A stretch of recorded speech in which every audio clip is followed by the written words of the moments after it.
បាទគូទី3នេះក៏ចេញមកដែរខ្ញុំបាទបើងាកមកខាងស្ដាំដៃនេះឃើញថាគូទី3បានចេញមកហើយសមាសភាពគូទី3នេះមានដូចតទៅខ្សែទឹកខាងក្នុងពាក់ផ្លាកលេខ015ស្រីតូចសែនស្រស់អូយចាំមើលស្រស់នឹងស្រស់លបឿនដែរឬទេស្រីតូចសែនស្រស់ខ្សែទឹកខាងក្រៅពាក់ផ្លាកលេខ020ពេជ្រពន្លឺមហារាជធិបតីព្រែកអំពិលបាទនៅចិត្តនេះទេព្រែកអំពិលក្រុងអរិយខ្សាត់បាទឃើញថាគាត់ចេញមកហើយបើមើលទៅឃើញខ្សែទឹកខាងក្រៅឯខ្សែទឹកខាងក្នុងនោះយ៉ាងម៉េចទៅហើយគាត់ដូចជាគៀកមកច្រាំងមែនទែនខ្ញុំមើលមិនឃើញតែមួយបាទសំបីតែនៅក្នុងទូទស្សន៍នៅក្នុងនេះក៏ឃើញតែមួយដែរគឺ020បាទ020ខ្សែទឹកក្រៅពេជ្រពន្លឺមហានាគគរាជមហារាជធិបតីដែលឯកសន្តានពណ៌លឿងខ្ចីស្រស់ដោយលបឿនគឺមកតែឯងមកហើយបាទខ្សែទឹកក្នុងគឺក្នុងមែនស្រីតូចសែនស្រស់តែលបឿនដូចជាមិនស្រស់ស្រីតូចហើយមិនមែនស្រីតូចច្រឡឹងទេណាស្រីតូចសែនស្រស់បាទឲ្យស្រស់ទាំងលបឿនមកបងមកជើងទី1ឲ្យលឿនមកនាឡិកាចាំចុចដាច់ឆ្ងាយណានៅពេលនេះឃើញថាសូមអនុញ្ញាតពីអង្គពិធីជូនលទ្ធផលទៅខ្សែទឹកខាងក្រៅបាទដែលពាក់លេខ020គឺពេជ្រពន្លឺមហារាជធិបតីដែលបានគៀកមកខ្សែប្រត់ដាច់គូប្រកួតឆ្ងាយមែនទែនបាទគឺគាត់បានមកហើយសម្រាប់គូទី3ស្រីតូចលឿនតិចមើលស្រីតូចបាទស្រីតូចស្រស់តែមិនស្រស់លបឿនសោះបាទមិនទាន់ចាញ់ទេតែមិនទាន់ឈ្នះបាទចាំមើលជើងទី2មើល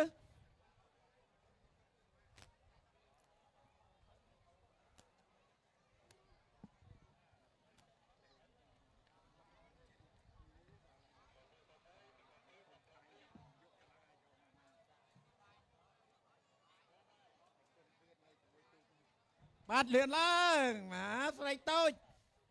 បាទតូចច្រឡឹងអញ្ចឹងហើយបាទដោយស្រីតូចស្រស់បាទគឺលបឿនមិនសូវជាស្រស់ទេបាទឥឡូវហ្នឹងគឺឡើងទៅលើទៀតទៅបងដែលមកដល់ហើយកុំភ្លេចដូរខ្សែទឹកជើងទី2ណា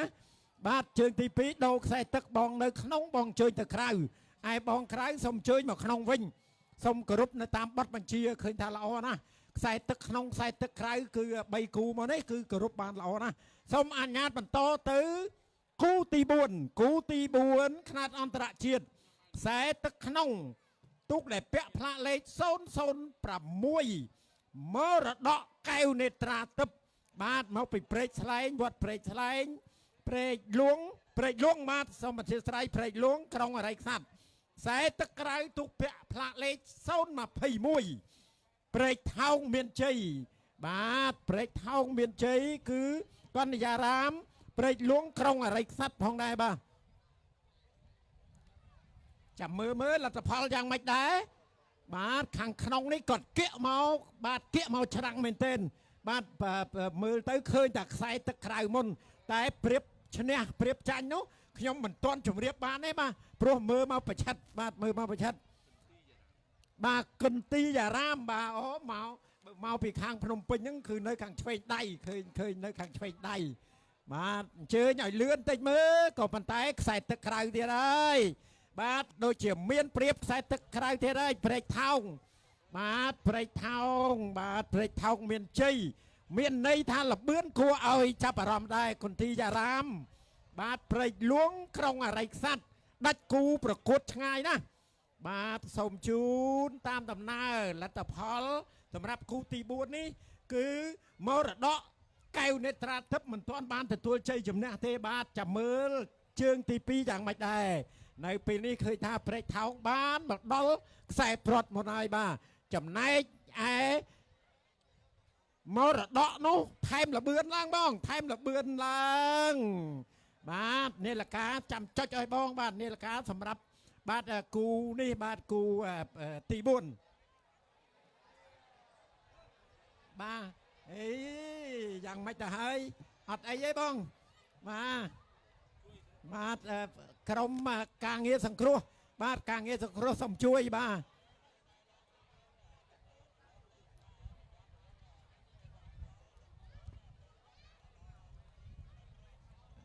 បាទសូមទូកដែលនៅឲ្យលើនោះកុំអុំកាត់ទៅតឹងបាទសូមមេត្តាកុំអុំកាត់ទៅតឹងបើមានបញ្ហាអីចាំជួយសង្គ្រោះបាទទូកសង្គ្រោះជួយចេញទៅជួយគាត់ផងបាទជួយចេញគាត់ផងជួយចេញទៅនេះគាត់ផងបាទទូកមិញទូកខាងមរតកកែងទឹកនេត្រាបាទជួយផងគាត់នៅកំពុងតែបដែតជាមួយនឹងទូកអត់អីទេបាទតែរៀបចំខ្លួនហើយត្រៀមលក្ខណៈបាទដូរខ្សែទឹកវិញយកឈ្នះវិញម្ដង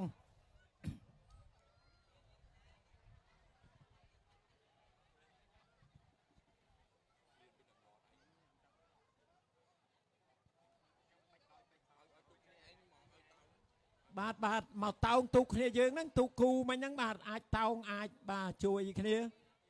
បាទទាញមកខាងមក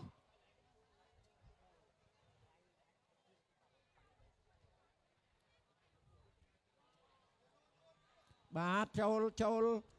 បាទទាញមកខាងមកជួយគ្នាមកបាទជួយគ្នាពេលដែលមានហានិភ័យបាទចាំមើលគូទី5ទូកខ្នាតអន្តរជាតិ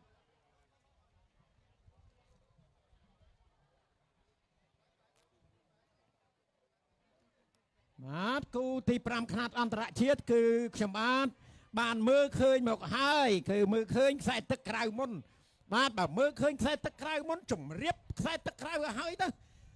បាទខ្សែទឹកក្រៅដែលមើលឃើញខ្ញុំបានមើលឃើញនេះទូកពាក់ផ្លាកលេខ003មានឈ្មោះថាមហារទ្ធីតាឌីសែនជ័យបាទមហារទ្ធីតាឌីសែនជ័យមកពីវត្តមនីរាំងសីពុកអស័យខ្សាច់កដាលបាទគឺអ្នកនៅនេះទេបាទឯខ្សែទឹកក្នុងក៏ខ្ញុំបានមើលឃើញផងដែរខ្សែទឹកក្នុងទូកពាក់ផ្លាកលេខ017លវាអែមអរគុណសន្តិភាពដែលស្ថិតនៅខ្សែទឹកខាងក្នុងមកពីពីមតាឯកពីមអញ្ញាអង្គក្រុងអរិយខ្សាត់បាទចាំមើលតែយ៉ាងម៉េចដែរគូទី5នេះបាទលវាអែមជាមួយនឹងតាឌីសែនជ័យបាទគឺនៅគៀកគ្នានៅឡើយទេបាទ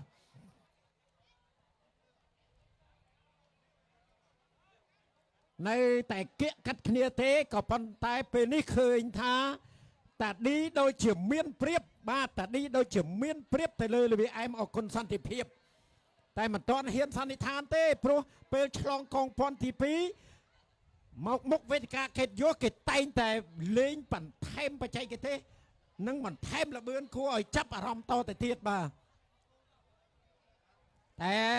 ឃើញថាខ្សែទឹកក្រៅនៅតែមានព្រៀបដដែលគឺមហារទ្ធីតាឌីសែនជ័យបាទគឺកំពុងតែបន្ថែមល្បឿនមកហើយ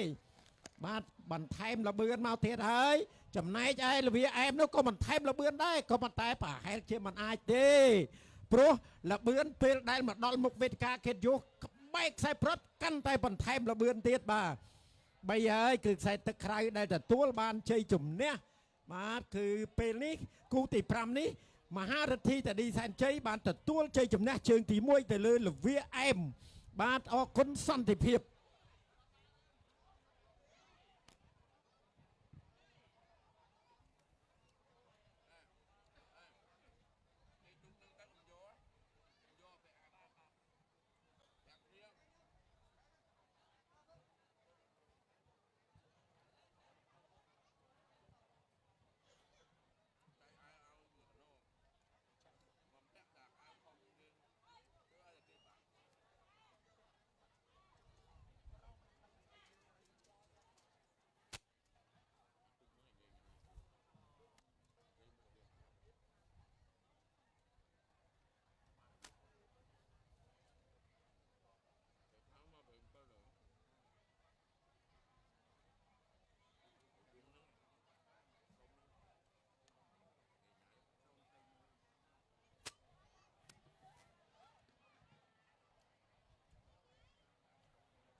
បាទសុំបាទហានិភ័យមកគូទៀតហើយគូទី6បាទគូទី6ឃើញថាខ្សែទឹកក្នុងដូចជាខ្សែទឹកក្នុងបាទគឺគាត់ជួបហានិភ័យគឺព្រែកលួងបាទព្រែកលួងសង្កាត់ថ្មីសម័យមហាបវរធិបតីបាទខាងព្រែកលួងក្រុងរ៉េងស័ព្ទឯខ្សែទឹកក្រៅបាទខ្សែទឹកក្រៅដែលពាក់ផ្លាកលេខ008រតនបុប្ផាសែនជ័យបាទគឺគាត់មកហើយបាទគាត់អត់មានបញ្ហាអីទេបាទគឺរតនបុប្ផាមានជ័យពាក់ផ្លាកលេខ008គឺបានទទួលបាទជ័យជំនះបាទទទួលជ័យជំនះដោយគូប្រកួតរបស់គាត់បាទជួបហានិភ័យ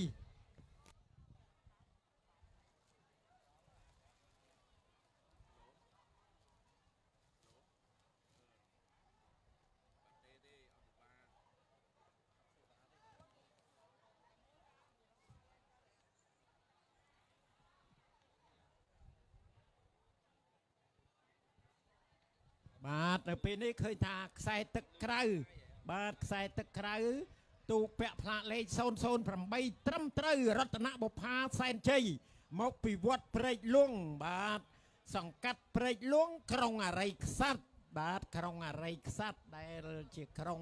ថ្មីទើបរៀបចំសម្រាប់ខេត្តកណ្ដាលផងដែរបាទគឺកំពុងតែមានការអភិវឌ្ឍខ្លាំងមែនទែនបាទក្រុងអរិយខ្សាត់កំពុងតែមានការអភិវឌ្ឍបាទក៏ប៉ុន្តែ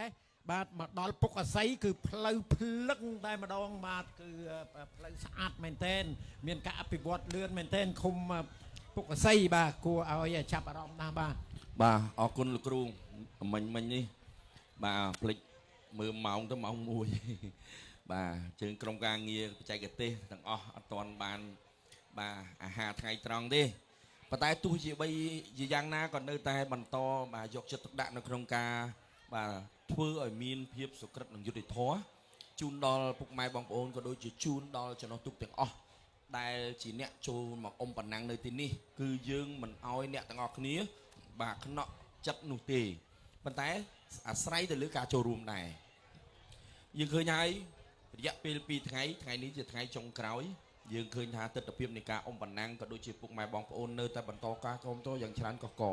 រហូតបាទមានការខមមិនតាមពេកបើទោះបីជាលឺអរអួលក៏គាត់ខមមិនប្រាប់អត់លឺសំឡេងក៏គាត់ខមមិនប្រាប់មានការអីក៏ខមមិនប្រាប់បាទខមមិនល្អយើងទទួលយកបាទយើងពេញចិត្តនៅក្នុងការរិះគន់ក្នុងន័យស្ថាបនា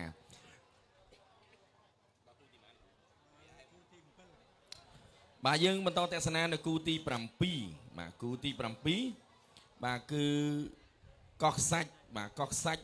ពន្លាមានជ័យបារមីវត្តមន់10បាទមកពីស្រីសន្ធរណាបាទកំពង់ចាមឯណោះខ្សែទឹកខាងក្នុងបាទចំណែកឯខ្សែទឹកខាងក្រៅខ្លាសមានជ័យបារមីតាតន់มันមកពីបាទមេសប្រច័នបាទពីរៀងបាទឥឡូវយើងឃើញថាល្អណាស់ណែប្រហាក់ប្រហែលគ្នាមើលពីខាងនេះទៅប៉ុន្តែបើមើលឲ្យចំឲ្យត្រង់វិញគឺខ្សែទឹកខាងក្នុងហើយក៏សាច់ពលាមានជ័យបារមីវត្តមន់10អ្នកកំពង់ចាមបាទល្អមែនតែនបាទមានជ័យបាទមកពីបាទឃុំមានជ័យស្រីសន្ធរកំពង់ចាមបាទដូចជាដាច់បាត់ហើយបាទដាច់បាត់ហើយឯកស្ថានពណ៌លឿងចុងចង្វាពណ៌សបាទយើងឃើញថាទស្សនវិជ្ជានៃការចាក់យោងសកម្មភាពរបស់ចំណុះទូកបាទគាត់ស្របគ្នាល្អបាទចំណែកខ្សែទឹកខាងក្រៅនោះហាក់ដូចជាចាក់រាក់បាទដូចជាអត់ស្មើបាទអញ្ចឹងបានន័យថាចំណុះទូកសំខាន់ណាចង្វានេះហាក់ដូចជាមួយដង្ហើមគេថាដកដង្ហើមតែមួយចង្វាចុះតែមួយលើកតែមួយបាទដើម្បីឲ្យស្រស់អញ្ចឹងហើយការចង្វាក់ឬក៏គេហៅថាលបឿនគឺវាអត់ឆ្កូតតែអត់ឆ្កូតបានន័យថាលឿនណាបាទលឿនណាអញ្ចឹងស្រាលនៅលើផ្ទៃទឹកតែបើទូកដាក់មកធ្ងន់បាទពិបាកដែរបាទពេលដែលធ្ងន់នេះលបឿនក៏ថយតាមនឹងដែរដូចឡានដឹកធ្ងន់ឡើងលើស្ពានអញ្ចឹងណាឮតែសំឡេងទេប៉ុន្តែលបឿនវិញអត់ទៅសំឡេងមុនបាទដូចគ្នាអញ្ចឹងហើយបានជាទូកនីមួយសិតតែមានជាងផ្ទាល់ខ្លួនបាទធ្វើការបាទគេហៅថាជួសជុលឡើងវិញឬក៏ការបាទស្ថាបនាឡើងនៅក្នុងការរៀបចំទូកមួយឡើងគឺយកចិត្តទុកដាក់ណាស់បាទទាំងក្តារបក្រាបទាំងខ្ទង់ទាំងអីអូច្រើនណាស់ខ្ញុំរៀបរាប់អត់អស់ទេបាទសិក្សាហើយសិក្សាទៀតសិក្សាទាំងនៅលើគោកដល់ចុះទឹកហើយគាត់សិក្សាភាសាទៀតយ៉ាងម៉េចបើមកប៉ុណ្ណឹងនេះសិក្សាទៀតបាទសិក្សា មកផ្នែកទៀតសិក្សាទឹកហូរជ្រៅទឹករាក់ឬក៏ខ្យល់មិនបាទគេមើលទៅនឹងតាមនឹងជាក់ស្ដែងទៀតនេះអ្នកលេងទូកបាទអ្នកលេងទូកហើយគេផ្ទៀងផ្ទាត់ចំណោះទៀតបាទស្រស់គ្នាអត់ល្អអត់បាទអញ្ចឹងយើងឃើញហើយបាទនេះគឺជាការយកចិត្តទុកដាក់បាទសម័យទំនើបគឺអញ្ចឹងហើយបាទកាលពីសម័យបុរាណយើងគឺថាឲ្យតែចំណោះគ្រប់ចុះទឹកអុំតែសម័យទំនើបនេះគឺមានការយកចិត្តទុកដាក់ជាពិសេសគឺការកែច្នៃបាទការរៀបចំនៅសភនភាពការរៀបចំនៅគេហៅថាកលល្បិចនៅក្នុងវិស័យកីឡាក៏ច្រើនដូចគ្នាបាទធ្វើឲ្យទូកនីមួយៗហ្នឹងលបឿនហ្នឹងឡើងកាន់តែលឿនទៅបាទយើងឃើញថាទូកដែលលឿនហ្នឹងបាទទូកវែង 1700 ម៉ែត្រអុំនៅមុខព្រះបរមរាជវាំងហ្នឹងគឺ4នាទីជាងបាទ4នាទី30ជាងទៅបាទ4នាទី20ជាងទៅ4នាទី50ជាង40ជាងទៅអត់ដែលលើស5ហ្នឹងបាទទូកខ្លាំងមិនលើសពី5នាទីទេបាទឥឡូវយើងបន្តទស្សនាគូទី8លោកគ្រូបាទគូទី8បានចេញដំណើរគួរឲ្យកយគុណណាបាទគូទី8ខ្សែទឹកក្នុងទូកពាក់ផ្លាកលេខ012ពន្លឺពេជ្រភក្តីបារមីជំទាវស្រីសបាទជំទាវស្រីសតើល្អជាមួយនឹងលបឿនដែរឬទេដែលមកពីវត្តព្រែកបង្កងបាទព្រែកតាកៅក្រុងអរិយខ្សាត់ខ្សែទឹកខាងក្រៅបាទគឺលេខ001ពេជ្របរមីមហាធិបតីវត្តឥន្ទលីបូអូនៅក្បែរគ្នាទេបាទពុកអស័យខ្សាច់កដាលអីយោចាំមើលយ៉ាងម៉េចទៅដែរហ្វេនគេបង្ហាញណាបាទគ្រាន់តែមកវិឥន្ទលីបូភ្លាមចាប់ដើមគាត់ហូបងប្អូនឥន្ទលីបូមកច្រើនណានេះគាត់ហូតែមិនទាន់ដឹងទេតែលទ្ធផលយ៉ាងណាយ៉ាងណីនោះគឺអាស្រ័យទៅលើកីឡាករដែលកំពុងតែបញ្ចេញសមត្ថភាពបាទដឹងឥឡូវតែស្គរជេបន្លឺឡើងគឺអ្នកនឹងអាចទទួលបានជ័យជំនះតែមើលជាក់ស្ដែងនេះខាក់ដូចជាបាទអ្នកនៅខាងក្នុងកំពុងតែចាញ់បងហើយពេជ្របរមីមហាធិបតីនេះល្អនៅខាងក្រៅបាទដាច់អូខាងក្រៅឯកសន្តានក៏ស្រស់ដែរបារមីជំទាវសយ៉ាងម៉េចហើយអូយលឿនណាជំទាវសល្អគ្រប់យ៉ាងល្អណាស់ល្អទាំងឈ្មោះល្អទាំងរូបល្អទាំងរាងលបឿនថ្ងៃនេះមិនក៏មិនសូវល្អអញ្ចឹងបាទមិនថ្មីទេបាទបើ